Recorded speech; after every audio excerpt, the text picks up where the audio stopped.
there's a lot of people now, they see the value of a podcast, but they don't want to do one on their own, and they don't want to necessarily interview on their own either, because that's a scary thing for people, interviewing as the host. So they say, let's get a co-host.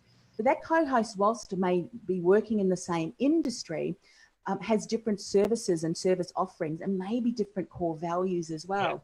Yeah. So, and so I actually had a meeting with two people. This is a while ago, and they were thinking of creating a co-hosted podcast. They both were in leadership. They could bounce off one another. But when we looked at their podcast profit pipeline, we could see that where one co-host was at in their business and the service offerings, very different target market for the other co-host. So that means that the audience that they were going to attract was going to be very difficult to funnel off to each of the partners so that they could both have an equal split of business, opportunities. The branding, how do you combine both voices to have that one consistent equal brand? So there's certain things that we need to consider to, again, intentionally go, well, you bring this element to the podcast, I bring this, here's a unique experience we want to create. So this is the intention, this is the experience we want to create. So we look at that from a branding perspective.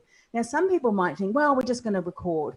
I'm just going to press record and just whatever happens, happens. When you do something with intention, it means every single podcast you create that's on brand, on purpose, with intention, with a great strategy, is going to deliver you results. It's going to build momentum for you. So why not spend a bit of extra time on that? So that's what we look at. We look at messaging, putting it together, the format of the show, the conversation, the words that you use. Is it relevant? Can you perhaps harness and do a little bit of practice on some of the interviewing, or how you are relating with the other person? All of this kind of thing makes a huge difference as well.